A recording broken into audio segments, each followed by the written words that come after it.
girl, boy, tornadoes, other boy, twisters.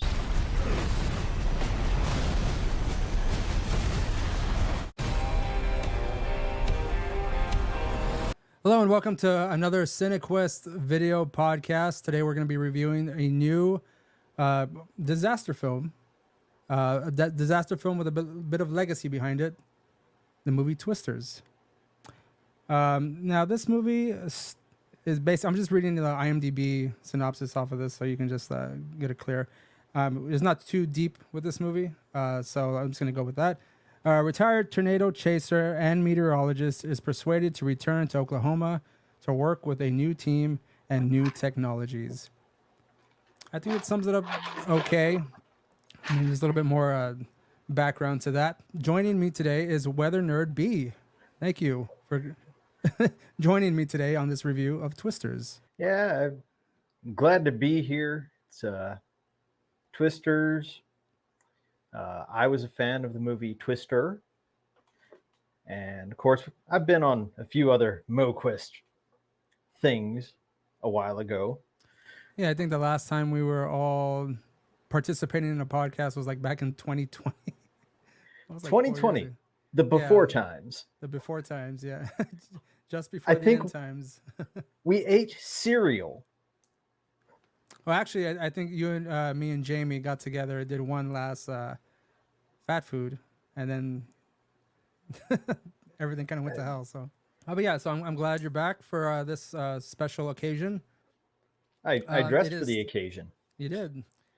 Today, this episode actually is number 159, and this is technically our 6-year anniversary episode.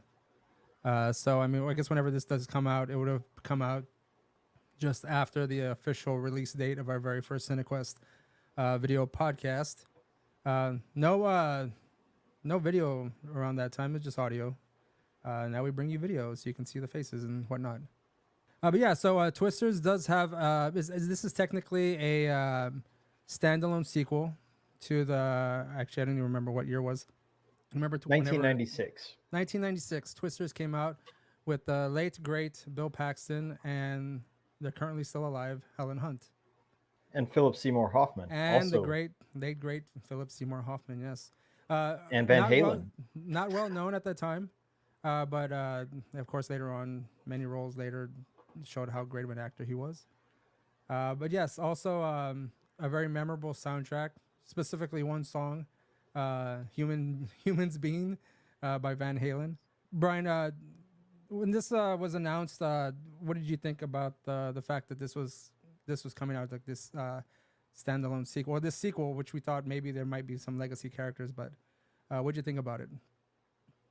I honestly, I really wasn't sure how it was going to turn out. Twister is the pinnacle of tornado movies. If you actually follow any meteorologists on YouTube, storm chasers that talk about movies, they all say Twister is the pinnacle. They don't get everything right, but it's a good, fun movie, and it's way better than 99.99999 other theatrical tornado films. So I was. It's hard to capture lightning in a bottle, and Bill Paxton and Helen Hunt, their interaction really made Twister. That's right. And I didn't see how they were going to do it. I didn't understand or didn't have an idea how they were going to follow all that up. As far as, well, they've already put their tornado sensor packet in. Are they going to do that again? What are they going to do? How's it going to work? Will we see? I was actually, and we can get into this later, I was hoping for a little bit more fan service than they did. Yeah, we'll get into that in just a minute, but I will agree. I remember going to see Twister in the theater, and loving it. Granted, I already knew I was familiar with the actors, Bill Paxton, Helen Hunt, and of course you kind of like I want to say like fell in love, but you kind of like enjoyed the character of Dusty, which is played by Philip Seymour Hoffman.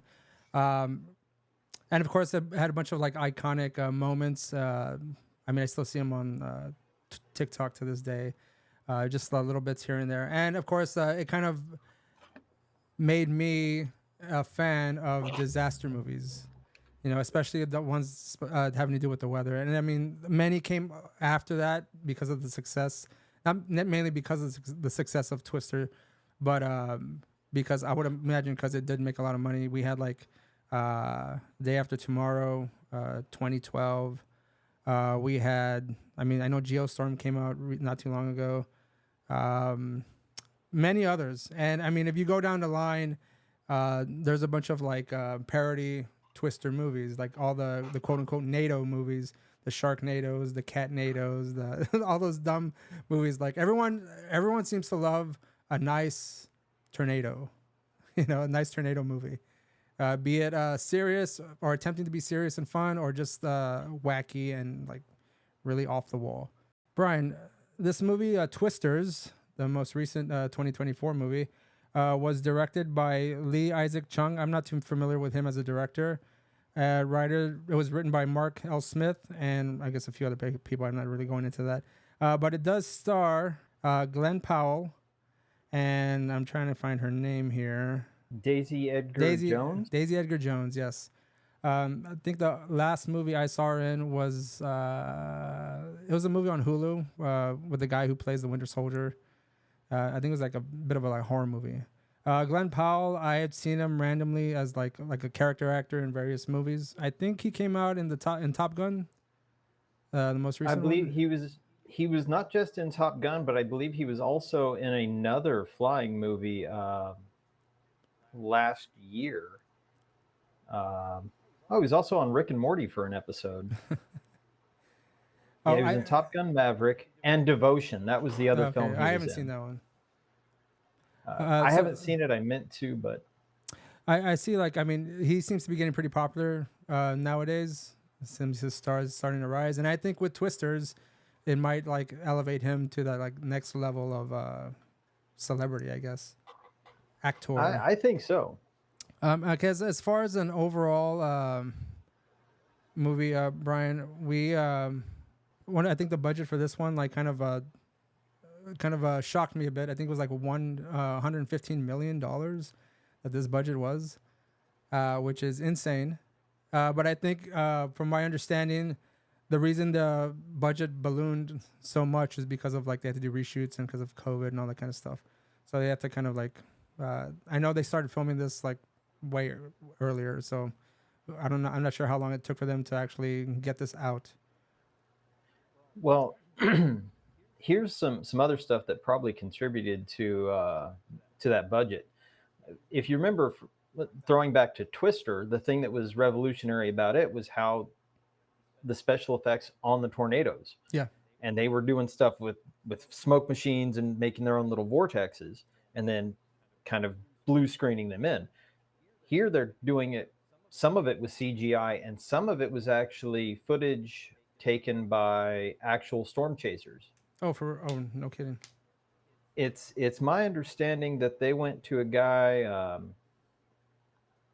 I think, and I may be wrong on this, but I think they had Reed Timmer was involved, famous storm chaser who made a tornado intercept vehicle, the Dominator, and I think maybe also a guy on YouTube, Pecos Hank, who kind of drives around Texas, Oklahoma, storm chasing. He's a videographer. He doesn't do the live stream thing, but he posts his videos every year on YouTube. Right. So he will record in person, then like edit them a little bit and post them on YouTube. Yeah. Is that like a big thing now on YouTube with like I guess storm chasing, live streaming, like kind of like the way they do here in this movie? Well, if we got into it as far as the synopsis, it is actually a very big thing. There are competing factions of live streaming tornado chasers get along okay, but there's clashes of personality, not unlike necessarily what we see in the film. That's interesting. I wasn't aware of that, to be honest with you. And I think when I watched this movie, I was also kind of unaware. Well, again, unaware that the fact that people actually did this on YouTube. And just to go into more of the synopsis, Brian, um, the Glenn Powell character is, I guess it surprised me that he's actually a YouTuber who chases storms and pretty much does like a lot of theatrics while he's doing this. What did you think about that element of the movie? That was a little bit over the top compared to a lot of the actual storm chasers doing it. But if we get into chasing tornadoes like a normal storm chaser with CGI, it's going to be kind of a boring film. Right. So there has to be some theatrics. There has to be Reed Timmer does have a tornado intercept vehicle. He has been driven over by fairly small tornadoes. There are limits to like that Dodge Ram truck wasn't going to do what it did configured as it is. We'll just, and I'm not talking the penultimate scenes either. Yeah. I'm saying just the basic decked out version of it. Daisy Edgar Jones, she plays Kate. She's a storm chaser, but she's primarily like a scientist, or she's gonna be. I wasn't exactly sure. Maybe you can tell me if you remember this. Was she already in college studying meteorology or tornadoes? Because I mean, we start off the movie with her and her friends driving around, and they're trying to get data for a tornado with one of her new theoretical. What would you call it? Like a science experiment? Weather manipulation. That's what it was. And the only reference that I saw that we got in the very beginning of the movie was the Dorothy 5 that they bring out, and I was like, oh, that's just a callback to the first movie. There was more than just that. So her character was actually, and I kind of figured this out. They don't even address it until much later in the film. She was a grad student studying for her PhD in meteorology. Right. Her thesis project dealt with weather manipulation. Right. Dorothy 5, remember at the end of Twister, which was the last Dorothy? I don't remember. I think it was 4. What's 4? 4 is the one that went on the back of Bill's truck into the F5 and did its thing. So they apparently built a 5th one. And here is another piece of fan service you don't really notice.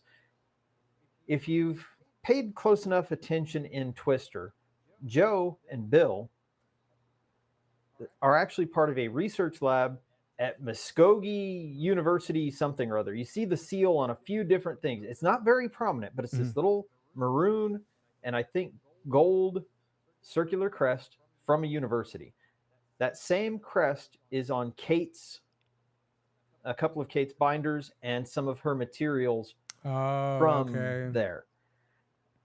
And so when it opened and they were out doing their thing, I was like, this seems like a graduate student project. Working in academia, I'm kind of like, this field science. Right. I also had a somewhat clue about the way the film was going to go down because I had actually I had seen an advertisement to apply to be an extra in the film, and actually had considered it, and it described the kind of people they were looking for. What was the description? So the description was they wanted some people to come out and play the buttoned up corporate well-dressed field scientists. I'm like, field scientists are never well-dressed unless the cameras are around. Right. They wear field clothes and they'll have a polo shirt somewhere in their truck. When they get out and need to do an interview, they'll pull it on real quick. And it's like, oh, hi, I'm field scientist Bob. It's like in the field, no one everyone is comfortable. Right. No one's going to worry about Right. They're on their feet all the time. They're that. bending down. They're getting dirty. Like, there's no reason Even to be just dressed driving, appropriately. Yeah. you're going to get wet, muddy. And another thing a lot of the storm chasers do, and something we see later in the film, after the tornado, they are usually the first people at the scene of damage.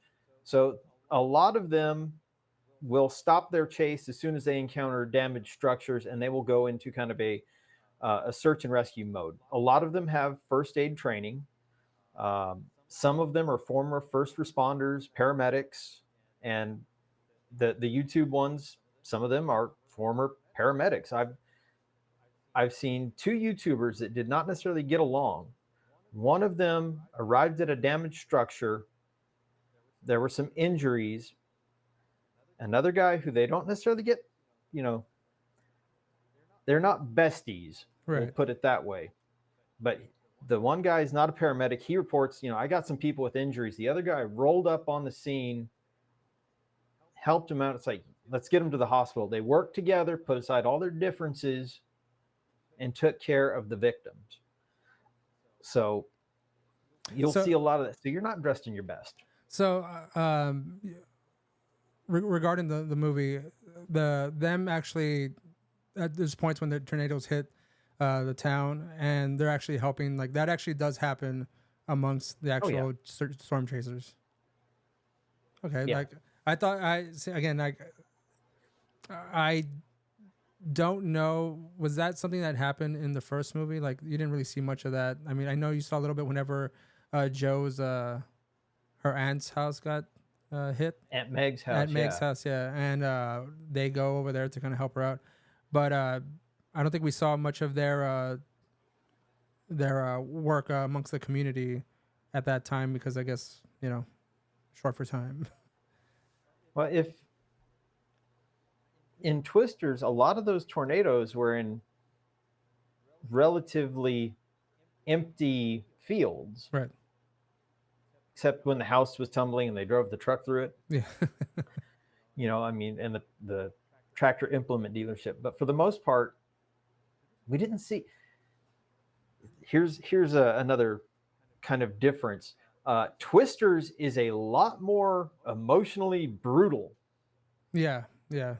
I mean, it's not really a spoiler. I mean, you would imagine this is going to happen in a disaster type movie. Like, a lot of people die, like a lot of people, and it's not just off camera. Like, you see them like get pulled into the twisters, and which was surprising to me, because, again, I don't remember that much brutality going on in the first one. That this one, like, they turned it up, like the action in this movie to 11. Yeah. And I was surprised, especially for it being like a PG-13 movie. I didn't expect that much brutality or that much death witnessed on camera. Which, it's not necessarily a bad thing. Right, it's more because it's kind of, I would imagine it's a little bit more realistic onto like the damage that an actual tornado can cause. It's not just that. After Twister, the amount of amateur, untrained storm chasers, I would imagine, skyrocketed. It skyrocketed. I believe it or not, I'm actually a Skywarn certified weather spotter, and I'm also I'm on the Spotter Network. There's a special website for storm chasers, and they actually validate your reports. So if you are reporting fake tornadoes, you're going to get kicked off the site. But in order to be on that site, you have to actually undergo some rudimentary, like how to stay out of the path of the tornado, how not to die. It doesn't cover everything, but it's just some basics, probably to make sure there's no liability on the websites. Right. But chasing tornadoes is not predictable. It's not safe. And I'll say, in the first scene, since we're kind of still summarizing things, they make some of the most basic, flagrant, poor decisions in storm chasing you can make. You never chase a tornado you can't see, especially if you don't have radar, Right. you always have an exit plan. And not having exit plans has gotten people sucked up, including uh, very experienced storm chasers. There was a tornado several years ago that actually had a meandering path. It did a loop, and the inflow on it was so powerful that people were having trouble accelerating away, and there weren't crossroads to be able to change directions at night. Basically, you always want to go 90 degrees to the path of the tornado. Right. If it's following you, just take a 90-degree turn, get out of the way. You're never going to outrun it. They didn't have an exit strategy for it, and they passed away. Very prominent, usually very careful storm chaser. It was just a tornado that took a weird path. Right. So we actually see a little bit of this in the film. Go piggybacking off of that. How realistic would you say this movie represents, like the interaction, or even like the way a tornado looks and all that kind of stuff? Some of the scenes now. It's a movie, right?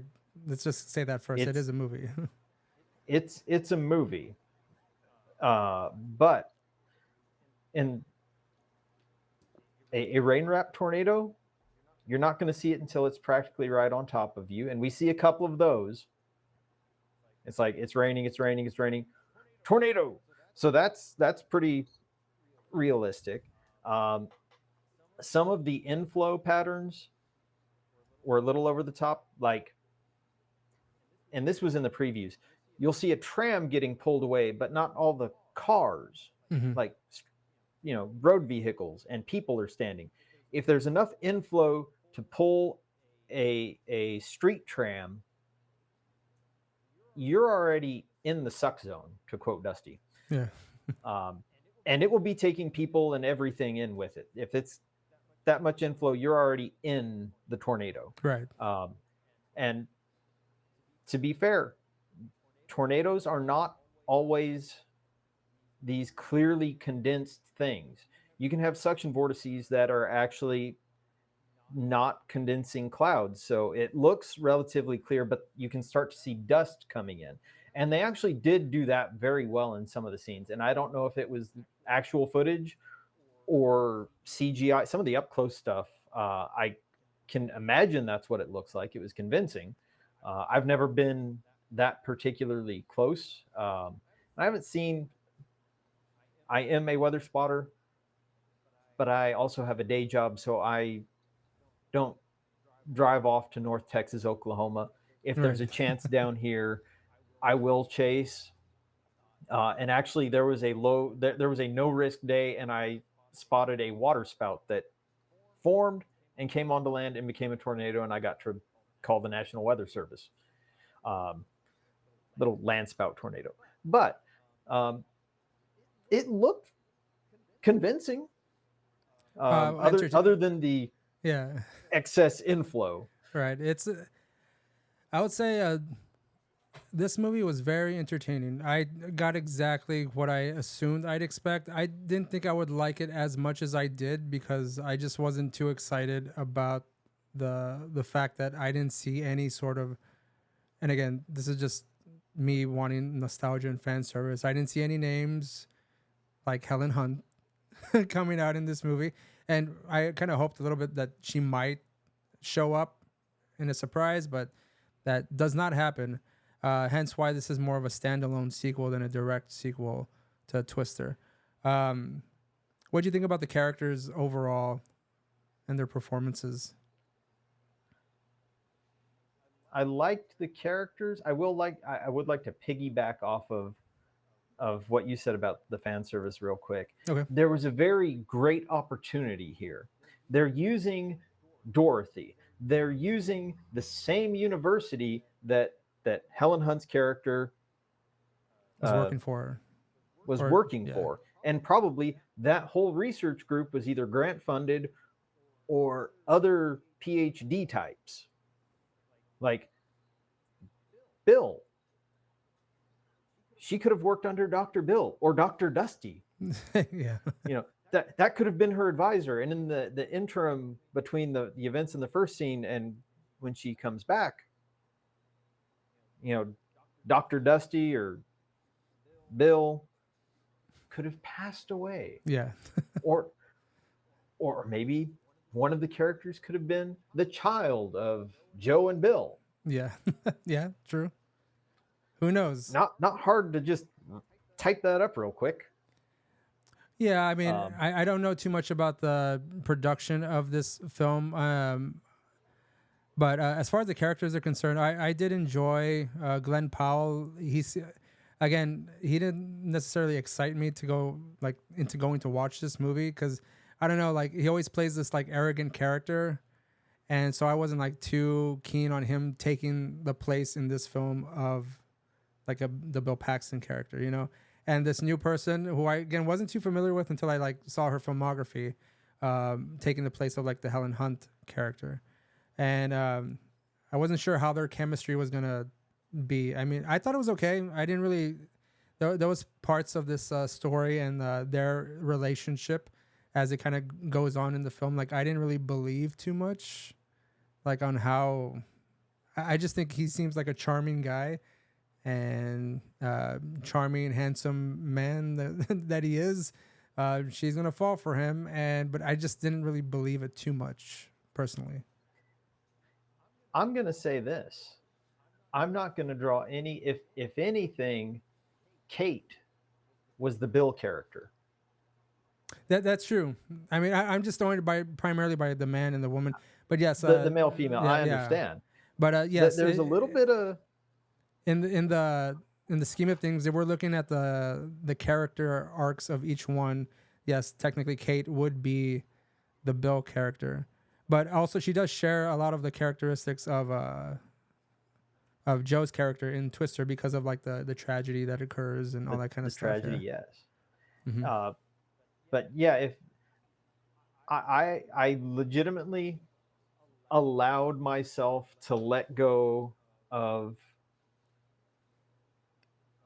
those two, right? and allow, and it was.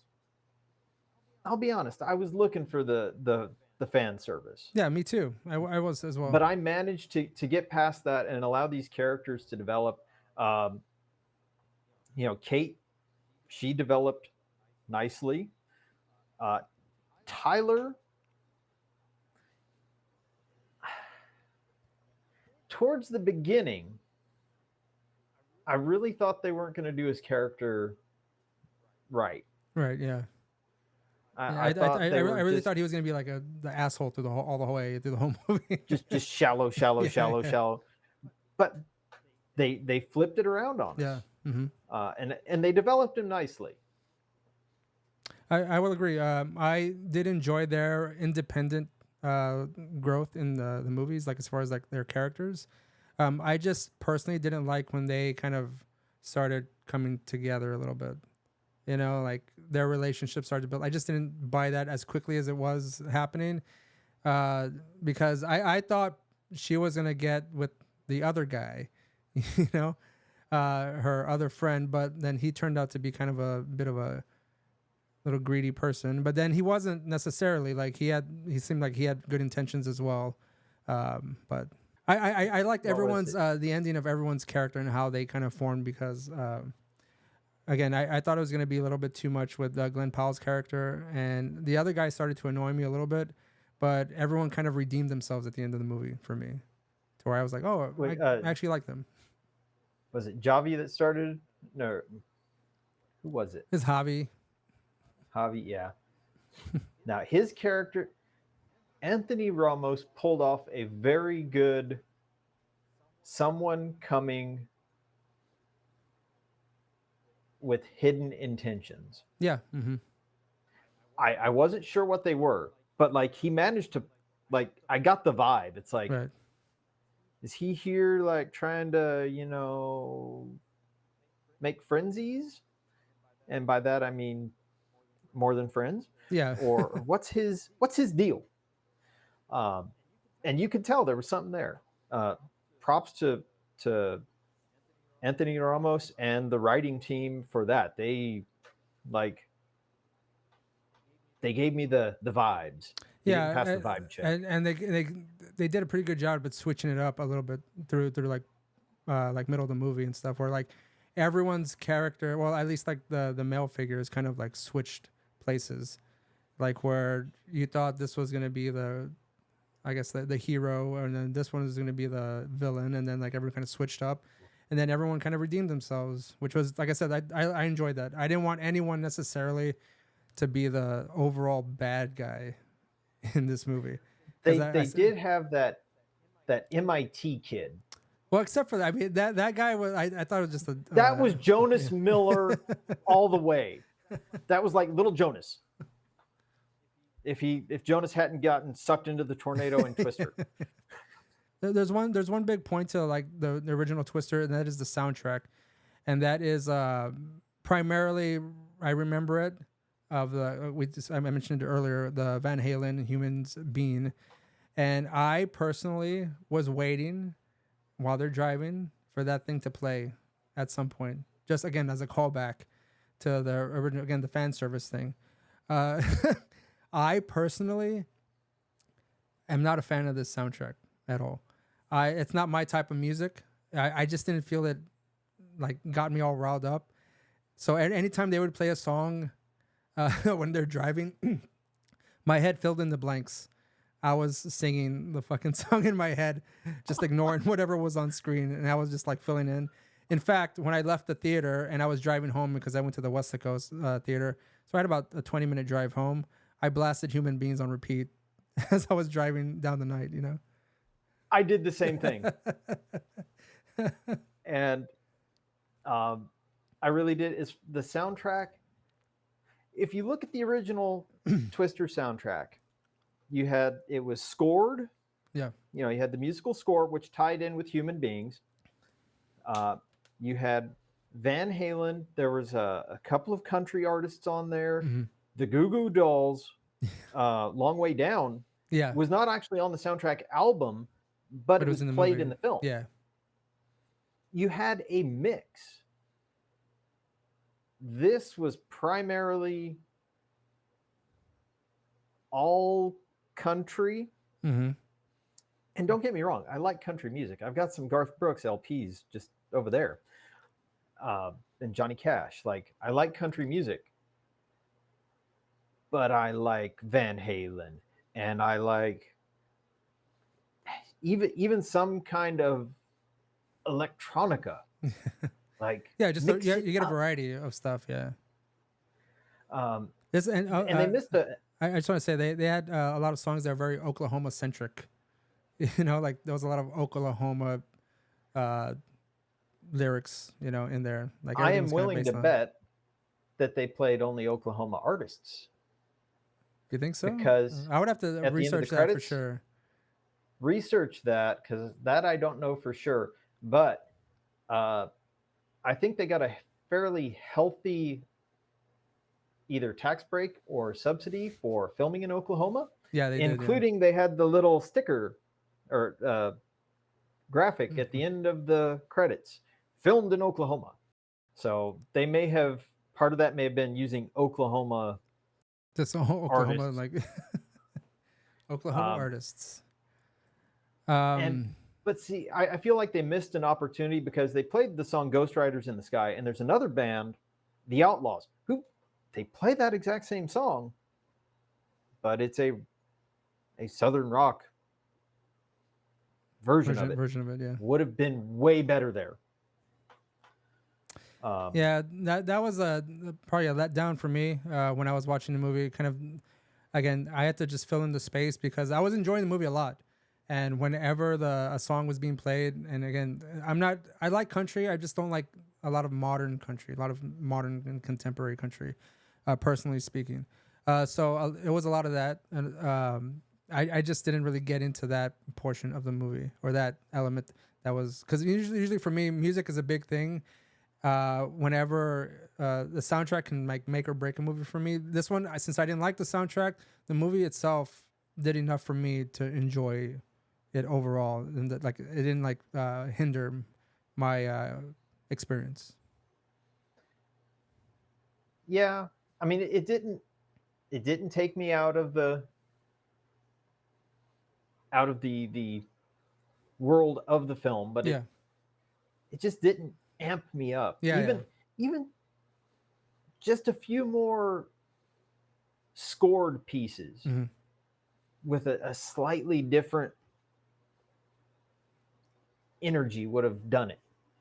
Just Yeah. You're right. I agree with you. So I would say let's move on to just general pros and cons of the movie.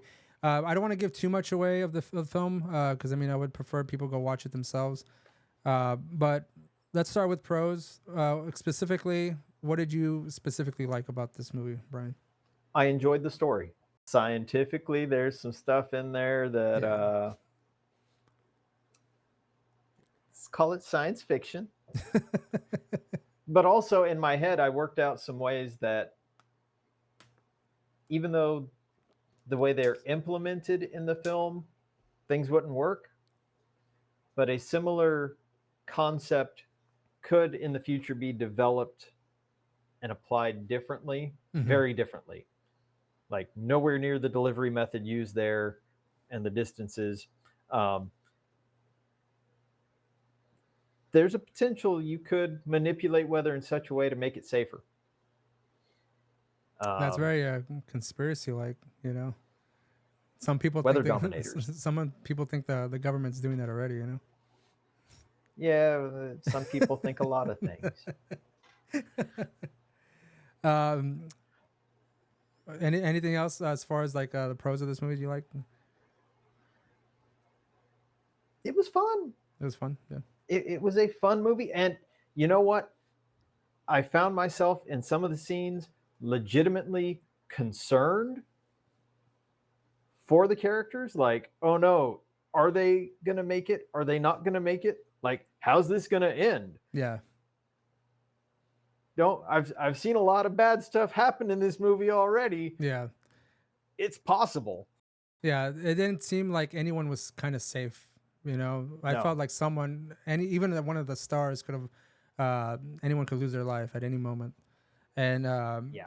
I felt that numerous times, you know, Yes. and so that's a good part. The fact that it kept me on the edge of my seat as far as like not just like accepting, oh, like they're the star, they're gonna live. Like I legit thought that some of them were gonna die. Um, and I mean, several of them several times. yeah, exactly. I'll agree with you. I did like the story. I did like how, first of all, I loved how it started. It just came in swinging, and I did enjoy that a lot. I was just like, I remember that.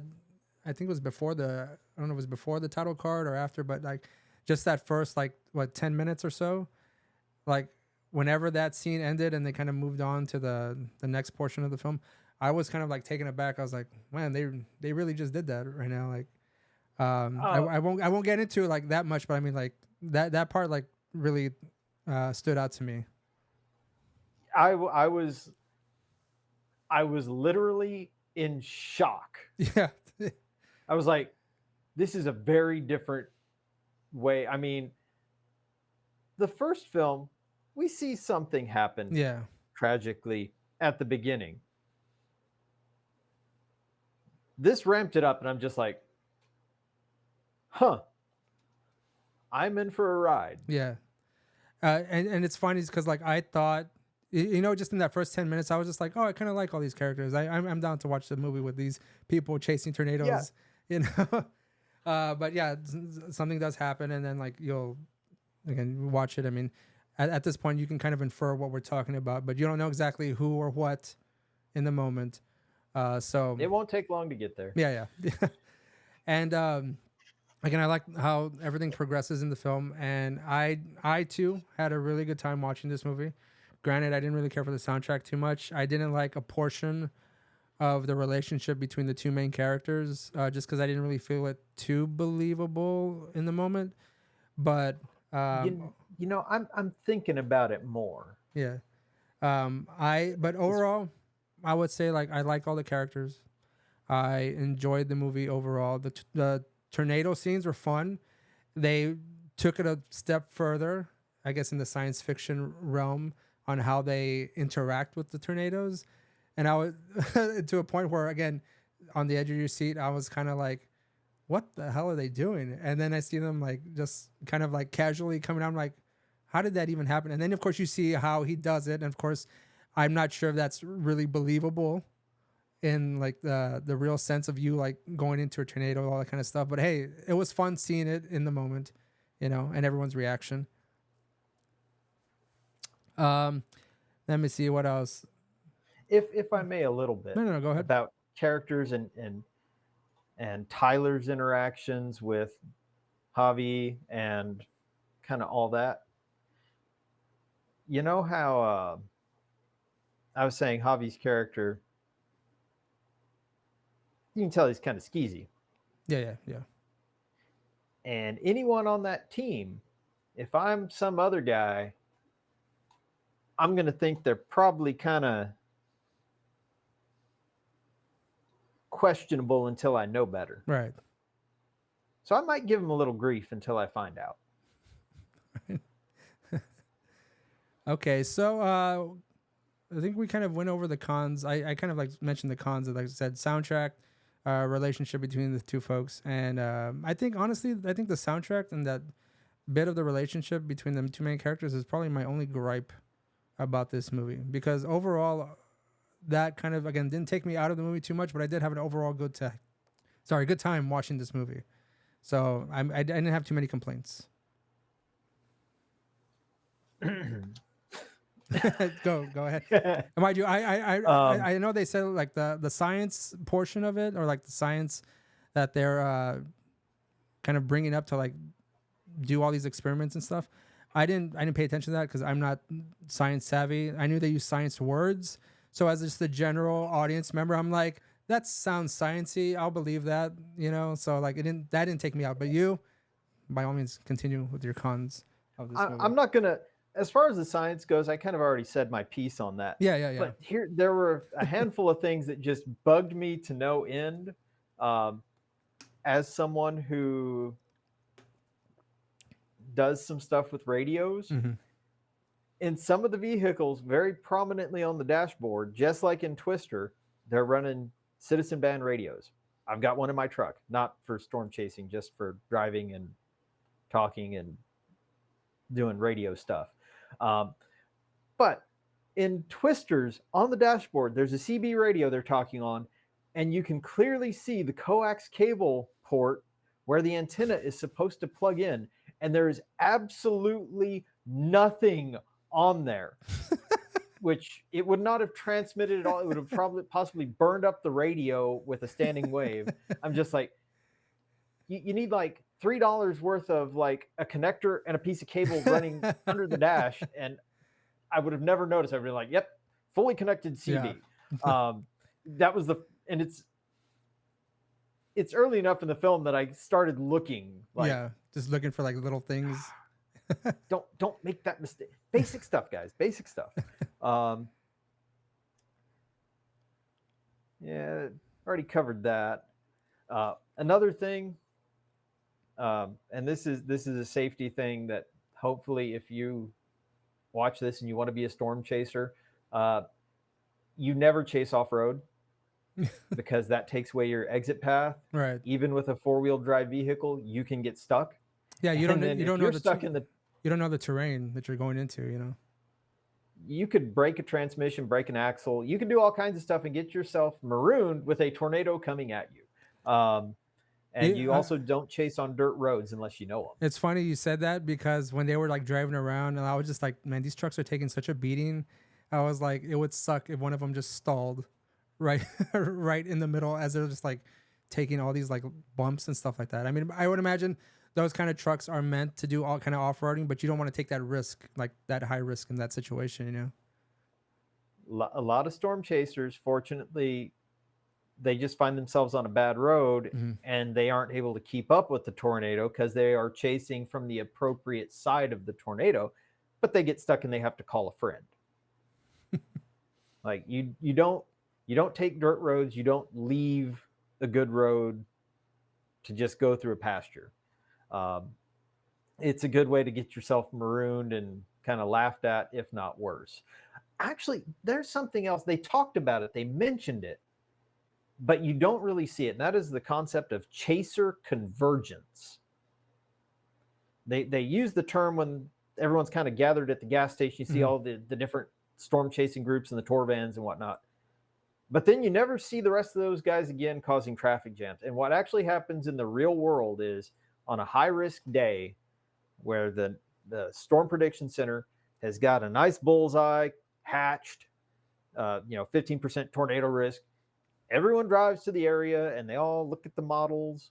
Everyone will drive to this area and they'll all set up shop and wait for the first convective cell to go up. And then they all start driving in the direction where they think the tornado is going to go. And it creates these massive traffic jams where people are stopping in the middle of the road like idiots.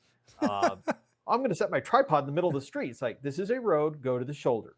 So basically what you're saying is like real storm chasing isn't so like as adventurous, like it's almost as basic as getting in a traffic jam to get to your destination. It can be. Yeah.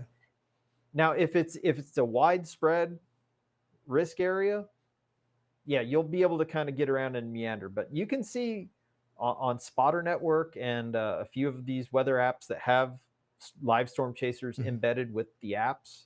Yeah. And they show you can see it's like everyone's all clustered together. And it's like you end up in traffic jams. You can't harass your buddy going down the road and, keep up relations. To Top Gun reference there. Because you can't get side by side because it's a traffic jam. Right. And so they made it look a little easier to move in some of these situations than it actually would have been. I mean, as they're driving around, like there's potentially like, I don't know, numerous times in the film where like some really severe accidents could happen just as like recklessly as they're kind of coming in and out of the roads and stuff like that. And there are some chasers that are kind of reckless drivers. Yeah. Reckless drivers, reckless chasers. I mean, like it kind of probably goes hand in hand, People that aren't even storm chasers get caught up in this mess, and we all know how regular people drive. Yeah, especially where we're from. Yeah. So yeah, that's a thing. Another thing, and I'll just say this as far as weather radar, like the weather radar they're pulling up on their laptops as they're chasing some of these storms, not setting anything up. They're acting like they've got a live direct line to the National Weather Service Doppler radar on top of a hill. And it's like, oh, we lost internet connection. The radar's gone. It's like, you realize that radar is not live. Like, even the people at the National Weather Service don't have the live radar. It takes a while to do a scan. Yeah. I mean, you would imagine with that kind of situation, is it just like what's the delay on that really? It depends, because some of the radar apps will have access to terminal airport radars, other weather radar networks than just the National Weather Service. But typically the National Weather Service releases a scan every 15 minutes from their Doppler radar. And if you have an app, and it's usually if you have to pay a little extra because they have to pay to get the data from these other sources, but they can get private radar data, and you can get maybe 5-10 minute fast scans, 5 minutes. No, that's not terrible. But it's not terrible, but it's still not like it's here. It's here. It's here. It's more like it's here. It's been trending in this direction. Right. All right. Well, that's a little look into the world of the Weather Service.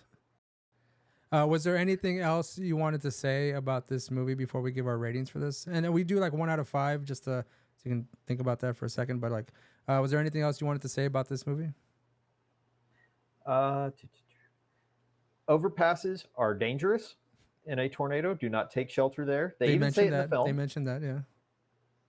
And the thing is, the overpass creates a Venturi effect, which basically as the air is forced through the area, it actually amplifies the speed it goes underneath the overpass. And it's gotten people severely injured. Uh, there's a scene with a pool. The pool is a great place to go if it's done as in the storm. Right. It will actually shield you from some of the suction. So that part they did very well. Yeah, that's about it. All right. Well, again, as a casual audience member, not anyone that's kind of savvy in any sort of the science regarding the weather or meteorology, like I'm just going by what I'm seeing on the screen and how uh, exciting it kind of makes the actual uh, scene in the movie. So, I mean, all the science jargon and all the everything you just mentioned a while ago regarding like how the chasing actually happens sometimes, and just you wouldn't necessarily get this kind of I guess a movie's not going to happen for you like as adventurous as this is. Like it's more it's a bit more boring at times, and you get in traffic jams, you get It would reckless have been drivers. people just driving. Yeah, yeah, most of the time, right? Um, so for me, I'll go first on this one. My personal rating for this is a solid 3 out of 5. You know what? I'll give it 3.5 out of 5. I did enjoy this movie a lot. I had a good time. Mind you, the minor gripes I had with the movie weren't that much of an issue. But again, it's not a perfect movie. But I don't think I've ever given a disaster movie anything more than like maybe a 3 or 4. And I say this kind of falls right in the middle for me. I do enjoy. I would say the risk in this movie is a bit higher for the characters. It's a bit more brutal. I personally still love the first one the best, mind you, because I love the characters. I love just the overall movie, and it kind of I saw it at a perfect time. So this is kind of just rehashing that, just in a more amplified way. So I would say 3.5 out of 5. I enjoyed it. Definitely go check it out in the theater if you have the chance, because I mean I just saw it in regular standard definition. No IMAX, no XD, nothing like that. Although Brian, uh, you, if you want to give your rating and then tell us about your theater experience, mine was just average. I just enjoyed it. So I had a comfy chair. That's all I can have asked for at the time. Well, I'm struggling with the rating because I want to give it a 4. I really, really do. But it's probably closer to a 3.5, maybe a 3.75. We'll be a little generous. Um, I was able to suspend my disbelief on most everything. Mm-hmm. It's definitely losing points on the fan service. Yeah, yeah, And the soundtrack. Like this is not a soundtrack I'm going to put on and go drive into a thunderstorm like I have done with with the soundtrack for the original Twisters. Like, right. oh, there's a thunderstorm on my path to my destination that's severe warned. Looks like I'll do a little intercept and see if there's anything interesting inside there, and then I'll go about the rest of my business. Right. Let's cue up Van Halen, and Yeah. away we go. I've got some great lightning shots from doing that kind of thing. Um, so yeah, the soundtrack definitely, the lack of fan service. So I'm going to go 3.75. I would watch it. Would watch again. Don't know that Yeah. I'd go to the theater again. But if you haven't seen it in the theaters, I saw it in IMAX. It's great on a giant screen. I would recommend seeing it in theaters at least once. And when it comes to streaming, or if I have some sort of a cable service and see it's on, like, I'll be flipping through channels like, ooh, Twister. And I will put that on. I may not be watching it all the time, but it's a movie I can come back to and yeah, it's a type have of it movie. with me. It's a type of movie that you can actually just like those kinds that you play like in the background, but like you kind of like peek in at some point and you see like this giant twister thing going on.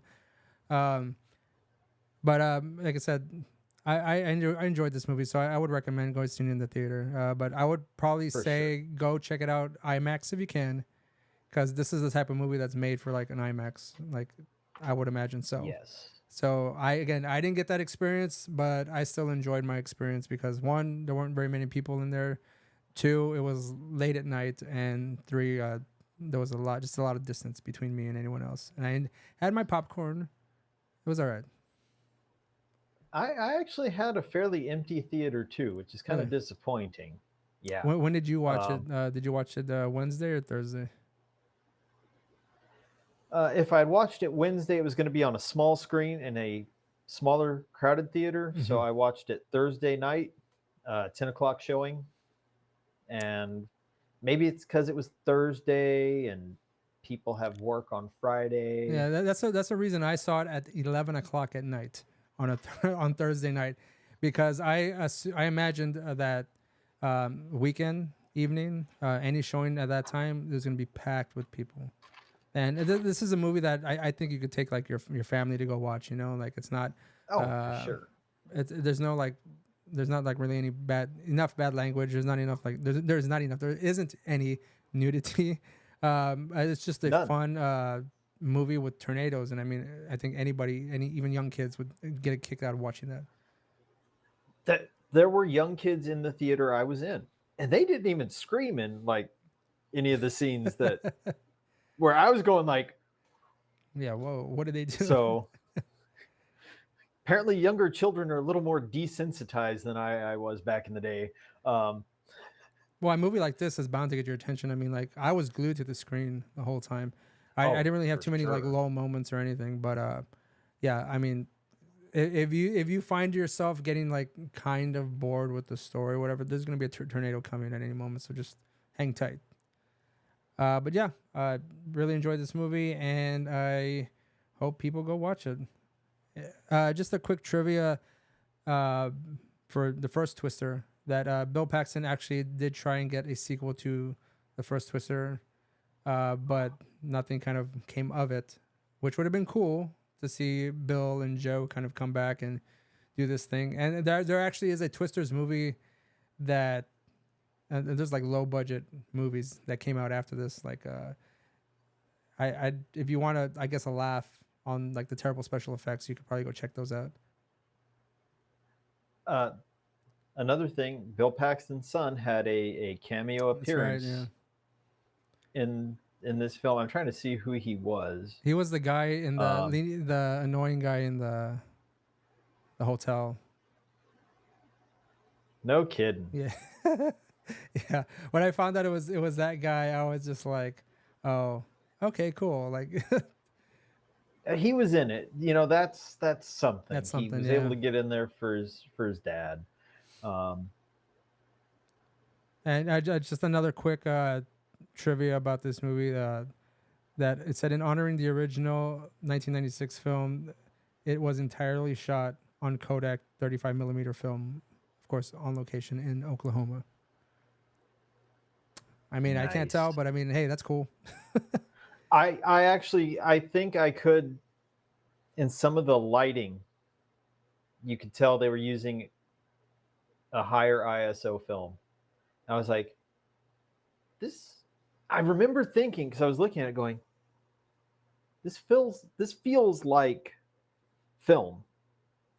Like there's just enough graininess. It's like Mhm. they used a different ISO, and it's not digital noise, Yeah, I mean, the film looks but great. it does. It does look great, and I mean, they put a lot of work into it, and I think people should go check it out. Um, Last minute before we sign off, Brian, any last thoughts for you? Uh, Definitely see Twisters, and this part you can edit out if you like. But I came up with a tagline for Twister: Man takes his rebound to see his ex-wife and old friends to get divorce papers signed by his ex-wife because he's marrying the rebound. Man takes rebound. Yeah, poor Jamie Gertz. She got the shaft on that one. You know, I Yeah. remember feeling kind of bad for her when that happened. I mean, she heard it all over the radio too. Yeah, yeah, and she's just there, and people. She's not by herself. Like she sees all the people. Like they're just Like sitting everyone's there, there. like just like, oh, maybe we should like ignore this. You know. But that would be a movie I would like to talk about at some point. Twister, or maybe just I'd be down for it. Just Bill Paxton movies in general. I enjoy them, you know. And he's done a lot of stuff with James Cameron, and I mean, he's got like small parts in like fucking Terminator, Aliens. I think he's in that one. Aliens, yeah. He was in Weird Science as a classic Marine character. Yeah. Plays like a kind of a doucher in like those movies. So. Yeah, you know, come to think of it, it's like I didn't really think of Bill Paxton as like a real great, like his characters. Yeah. The first one I remember like watching and being like, yeah, that guy's cool. That's like the guy, the extreme, was Twister. Yeah. It was like, that was it. Everything before that, he was kind of like either a side guy or a guy that like, I'm Space Marine. We're gonna like, and then all of a sudden he's getting, xenomorphed. Well, I first saw Bill Paxton in Weird Science when he plays Wyatt's older douchey brother, and they turn him into like a little goblin at the end of the film, and he's got great lines in there though. Like they are memorable. But anyways. He always has great lines. Oh yeah, for sure. Very quotable. Game over, man. Yeah, I was about to say that one. Very quotable lines. But we're gonna sign off now. If you like this video, please like and subscribe. Thank you, Brian, for joining me, Weather Nerd B. Hopefully we can do more of these. I'm glad to be here. And yeah, it's good to have you back for an episode. Our 6th-year anniversary episode. And it's a shame that I didn't get it to an even number. This is episode 159. Episode 160 would have sounded way cooler. But I appreciate y'all watching. There was a COVID in there. Yeah. You know, there's a lot of shit. We'd probably be at like episode 300 if it wasn't for COVID. So again, like and subscribe. Thank you for watching. We will see you next time.